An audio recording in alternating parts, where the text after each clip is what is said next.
Bismillahirrahmanirrahim. Assalamualaikum warahmatullahi wabarakatuh. Kami dari kelompok 3 yang beranggotakan Muhammad Samsudin, Sania Saril Hayati, Nada Al-Khalifatul Jannah, ada Linda Nimatus Salihah, dan juga saya sendiri Tiwahyuni. Nah, di sini kami dari kelompok 3 akan memaparkan atau mempresentasikan yaitu mengenai jenis usaha, bidang usaha, dan juga bentuk usaha.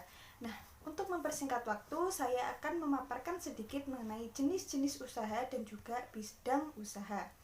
Nah, yang pertama ada jenis-jenis usaha. Nah, apa sih yang dimaksud dengan usaha?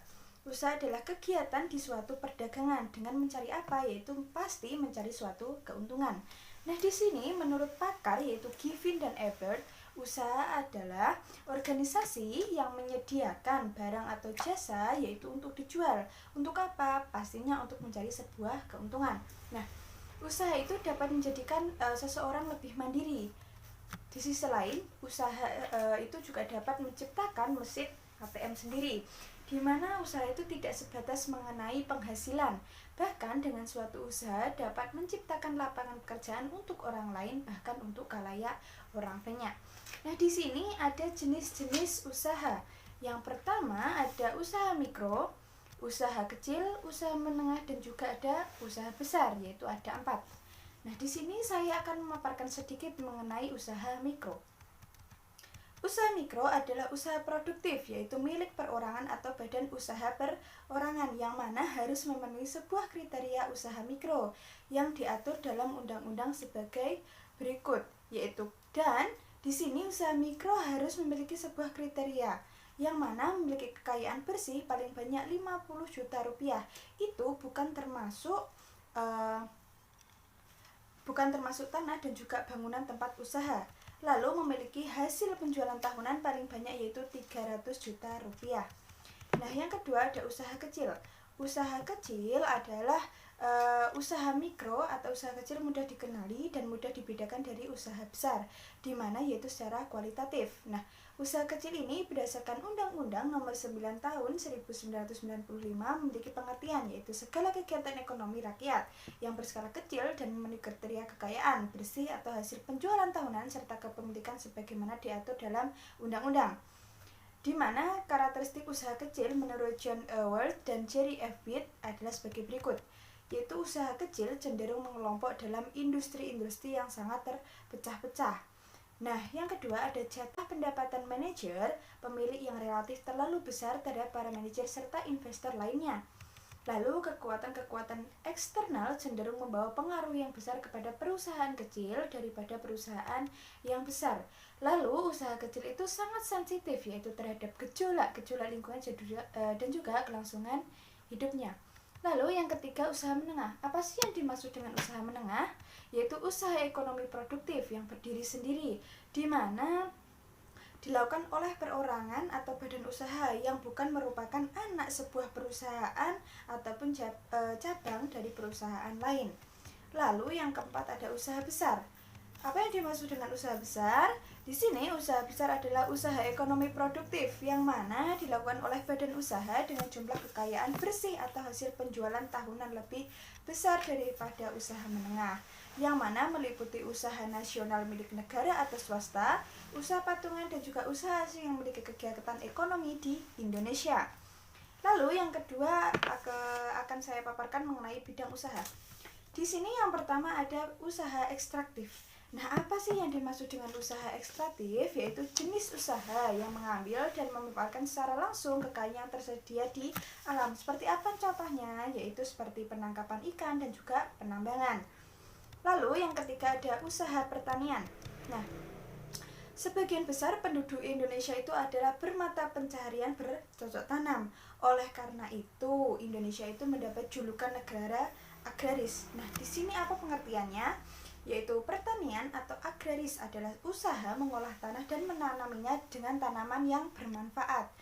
Nah, contohnya seperti apa? Pertanian padi, sayuran, dan juga palawija.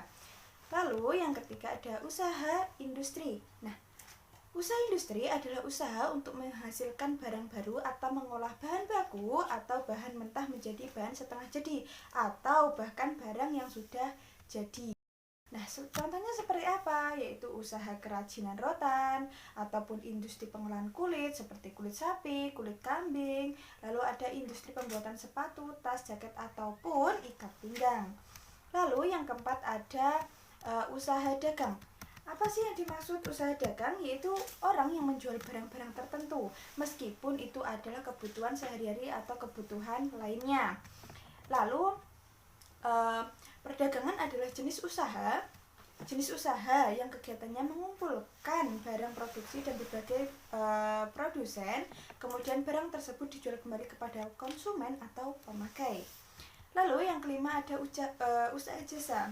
Di sini usaha jasa banyak dimulai di sekitar kita. Usaha jasa yaitu jenis usaha yang bertujuan memberi pelayanan kepada konsumen. Nah, usaha jasa itu terbagi dalam suatu kelompok seperti berikut ini.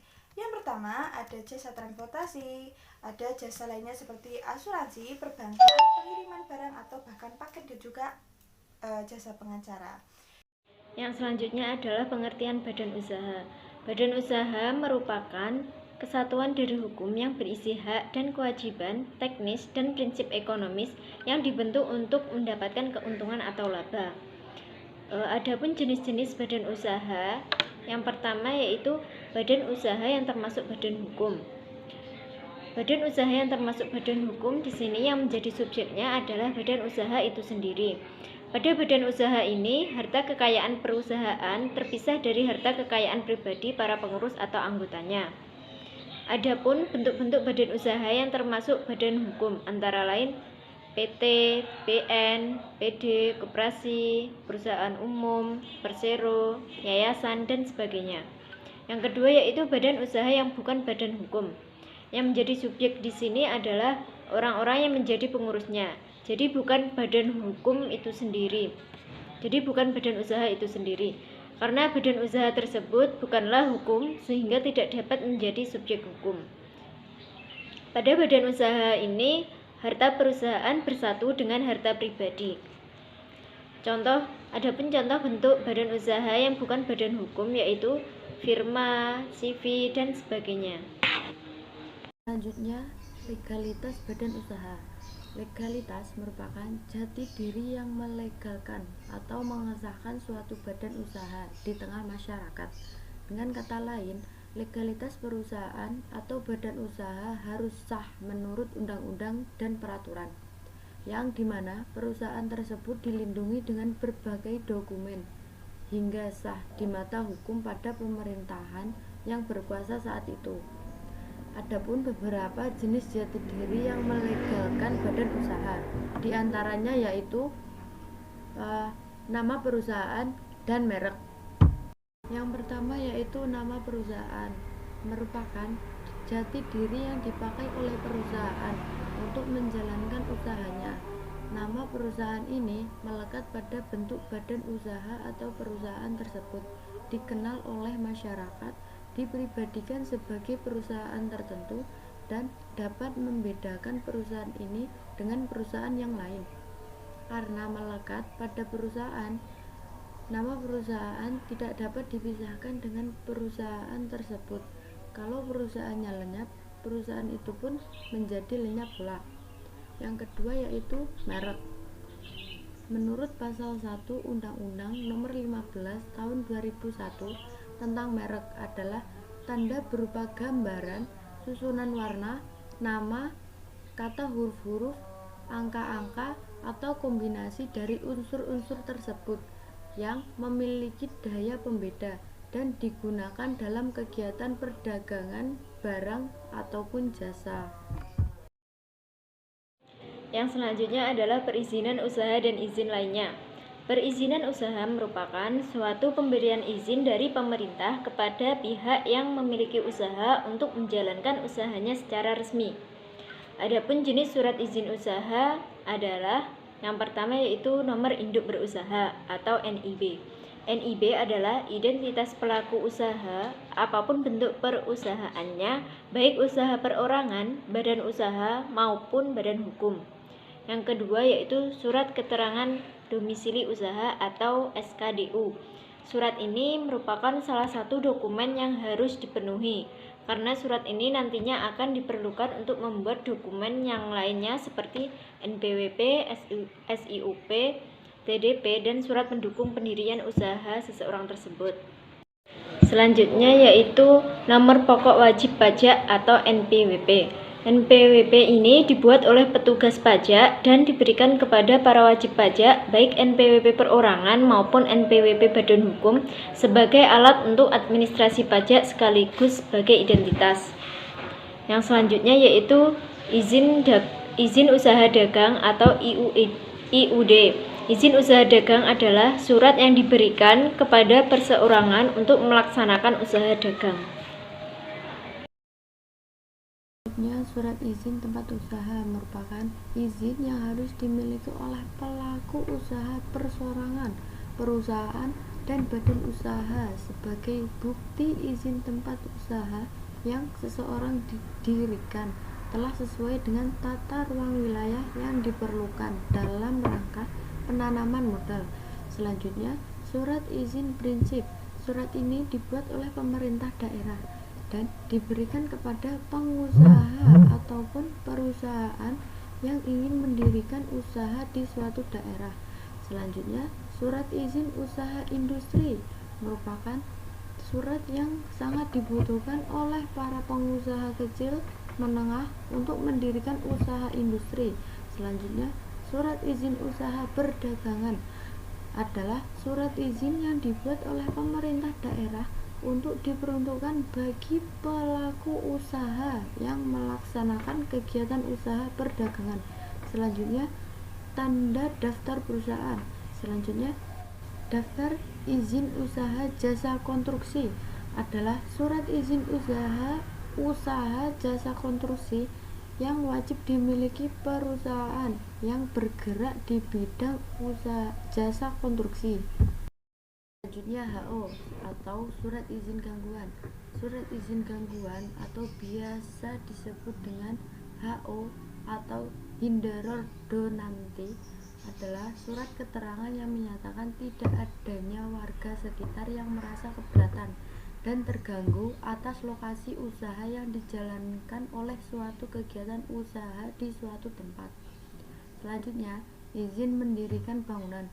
Selanjutnya, izin BPOM adalah perizinan berupa izin edar untuk produk usaha makanan ataupun produk lain yang layak dikonsumsi sehingga jaminan produk tersebut sangat terjaga dan aman untuk digunakan oleh masyarakat. Selanjutnya, sertifikat layak fungsi. Selanjutnya, izin lingkungan. Selanjutnya, izin lokasi.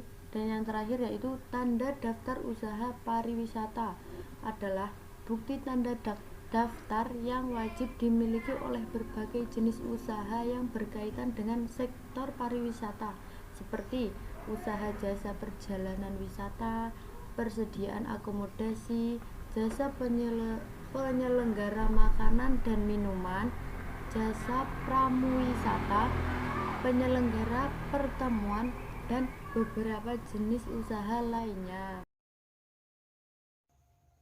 Selanjutnya yaitu ada aspek-aspek yang dipertimbangkan dalam pendirian usaha. Ada 5 aspek. Yang pertama yaitu aspek hukum. Aspek hukum berkaitan dengan legalitas perusahaan yang mencakup bentuk badan usaha dan perizinan yang harus dipenuhi oleh perusahaan. Yang kedua yaitu ada aspek pasar dan pemasaran. Aspek pasar dan pemasaran ini berkaitan dengan kondisi pasar dan konsumen yang menjadi sasaran penjualan produk. Yang ketiga yaitu ada aspek teknis dan teknologi. Aspek teknis dan teknologi ini berkaitan dengan standar pelaksanaan aktivitas usaha dan hal-hal yang mendukung pelaksanaan aktivitas usaha seperti lokasi, usaha, kesediaan bahan baku, bahan tambahan, dan tenaga kerja. Selanjutnya yaitu ada aspek manajemen dan sumber daya manusia. Aspek manajemen dan sumber daya manusia ini meliputi perencanaan, penjawalan proyek, analisis jabatan, deskripsi jabatan, dan juga spesifikasi pekerjaan. Yang selanjutnya yaitu ada aspek finansial. Aspek finansial yaitu alat ukur untuk menentukan kelayakan suatu usaha berdasarkan kriteria investasi. Oke, sekian dari kelompok kami. Wassalamualaikum warahmatullahi wabarakatuh. Teman-teman, selanjutnya saya akan menjelaskan mengenai pentingnya perlindungan hak cipta atas usaha. Nah, sebelum kita membahas betapa pentingnya hak cipta untuk usaha, alangkah lebih baiknya jika kita memahami terlebih dahulu apa sih yang dimaksud dengan hak cipta itu, kemudian kita kaitkan dengan usaha itu sendiri atau perwujudannya dalam materi kita kali ini. Nah, dalam Undang-Undang Nomor 24 Tahun 2014 Pasal 1 Ayat 1 menjelaskan bahwasanya hak cipta adalah hak eksklusif pencipta yang timbul secara otomatis. Nah, artinya apa ya teman-teman? Bahwasanya hak cipta ini secara tidak langsung atau istilahnya otomatis sudah menjadi suatu hal yang tidak mungkin apabila tidak muncul. Artinya hak cipta ini secara otomatis akan muncul ketika sang pencipta ini sudah membuat penciptaan atau membuat kreatif baru, ide baru atau gagasan baru. Nah, selanjutnya yakni berdasarkan prinsip deklaratif, setelah suatu ciptaan diwujudkan dalam bentuk nyata tanpa mengurangi pembatasan sesuai dengan ketentuan peraturan perundang-undangan. Nah, artinya apa teman-teman? Bahwasanya hak cipta itu sendiri menjadi hak paten atau istilahnya tidak dapat diganggu-gugat oleh orang lain, serta hak cipta ini dilindungi oleh undang-undang secara langsung. Jadi ketika teman-teman memiliki usaha, jika kita kaitkan dengan usaha ya teman-teman, hak cipta ini suatu hak yang dimiliki oleh sang pencipta usaha, sehingga ketika nanti sang pencipta ingin melakukan suatu apapun terhadap usaha yang telah dia ciptakan, itu menjadi hak dia dan tidak dapat diganggu gugat. Artinya apa ya, usaha yang diciptakan itu menjadi hak paten atau istilahnya suatu hal yang sudah apa ya namanya, sudah menjadi istilahnya tidak dapat diganggu gugat. Itu aja teman-teman. Jadi hak cipta itu suatu hak yang dimiliki oleh sang pencipta atas apa yang ia ciptakan. Kalau dalam usaha ya usahanya itu sendiri ya teman-teman. Kemudian selanjutnya mengenai hak-hak yang terkandung dalam hak cipta sendiri. Nah, di sini dibagi menjadi dua komponen. Yang pertama yakni ada hak ekonomi berupa hak pemanfaatan secara ekonomis atas haknya yang meliputi satu, penerbitan ciptaan. Nah, artinya apa?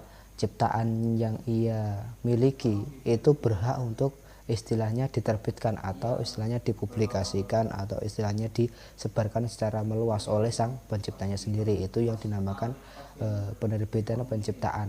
Nah, kemudian yang kedua di sini ada penggandaan ciptaan dalam segala bentuknya. Jadi entah usahanya itu atau istilahnya ciptaannya itu atau haknya itu mau digandakan atau istilahnya mau dibuat semacam apapun, itu sudah menjadi hak paten dari sang pencipta. Mau digandakan mungkin menjadi 10, entah mau jadi 2 dan sebagainya atau 1000, itu sudah menjadi hak paten dari yang menciptakan. Nah, kemudian selanjutnya di sini ada penerjemahan, pengaransemenan atau pentransformasian ciptaan. Nah, semisal jika ciptaannya ini berupa musik ya teman-teman, ini bisa diaransemen ulang jika ia berkehendak, kemudian bisa diterjemahkan. Misal ciptaannya ini dalam istilahnya dalam bentuk yang lain, mungkin usaha A kemudian diterjemahkan atau istilahnya diglobalkan menjadi usaha yang lebih umum lagi, seperti itu. Kemudian di sini yang selanjutnya pendistribusian ciptaan atau salinannya. Jadi ciptaannya ini bisa disalin teman-teman, tidak hanya satu ciptaan. Misal dia ingin menyalin ciptaannya secara global, mungkin dijadikan banyak, itu sudah menjadi hak dia karena sudah haknya dia karena dia sebagai pencipta itu tadi. Terus kemudian pertunjukan ciptaan dan pengumuman ciptaan, kemudian penyewaan atas ciptaan. Jadi ciptaannya ini bisa disewakan sesuai kehendaknya. Kemudian yang B, hak moral merupakan hak yang melekat pada diri pencipta untuk melakukan beberapa hal, meliputi di sini ada beberapa poin ya teman-teman, langsung saya bacakan, nanti teman-teman bisa menyimaknya. Yang pertama yakni tetap mencantumkan atau tidak mencantumkan namanya pada salinan sehubungan dengan pemakaian ciptaannya untuk umum. Nah, jadi misal ciptaannya ini digandakan, nah si pencipta ini dia berhak untuk menyantumkan namanya ataupun tidak menyantumkan. Jadi sudah hak paten dia. Misal dia ingin menggandakannya kemudian tidak diberi label nama dia, nah itu juga tidak apa-apa teman-teman. Yang selanjutnya yakni menggunakan nama aliasnya atau samarannya. Nah, jadi tidak diwajibkan menggunakan nama asli atau istilahnya dia bisa menggunakan nama lain untuk ciptaannya itu. Misal sebuah restoran ya teman-teman. Nah restoran ini aslinya milik si A, cuman si A ini menggunakan nama samaran dengan nama samarannya mungkin si C dan lain sebagainya. Nah itu diperkenankan. Kemudian yang selanjutnya mengubah ciptaannya sesuai dengan kepatutan dalam masyarakat. Nah nama ciptaannya ini bisa dirubah semau dia, asalkan di situ dia tetap melalui prosedur yang ada. Artinya dia berhak mengubah ciptaannya agar bisa diterima atau bisa patut dilihat di masyarakat. Kemudian selanjutnya mengubah judul dan anak judul ciptaan. Nah judul ciptaan maupun anak judulnya ini juga bisa dirubah teman-teman, jadi hak dia itu paten atas itu. Kemudian selanjutnya yang terakhir mempertahankan haknya etika, misal terjadi mutilasi ciptaan, modifikasi ciptaan atau hal yang bersifat merugikan kehormatan diri atau reputasinya. Artinya apa teman-teman? Ketika misal ciptaannya ini diklaim oleh orang lain, dia berhak untuk istilahnya menuntut kembali bahwa ini loh hak saya menciptakan, maka Anda tidak punya hak atas ciptaan saya. Itu bisa diklaim dengan melakukan perlindungan undang-undang yang ada, seperti itu teman-teman. Jadi dapat kita simpulkan ya teman-teman, berdasarkan pengertian dan juga hak-hak yang ada dalam hak cipta tadi ya, itu bahwasanya hak cipta ini sangatlah penting untuk bidang usaha, karena seperti bidang-bidang yang tadi disebutkan bahwasanya hak cipta itu dapat membantu sekali terhadap pencipta agar ciptaannya ini bisa secara utuh dimiliki oleh sang pencipta dan tidak diklaim oleh orang lain. Maka dari itu sebagai payung hukum, dasar, bukti dan penciptaan dan penguatan secara umum atas segala usaha yang telah ia ciptakan atau atas segala ciptaan yang telah dibuat oleh si pencipta itu tadi atau si pemilik hak atas ciptaannya itu tadi teman-teman. Nah mungkin untuk selanjutnya yakni sudah selesai presentasi dari kelompok kami. Bila ada kurang lebihnya kami mohon maaf yang sebesar-besarnya. Akhiran wassalamualaikum warahmatullahi wabarakatuh.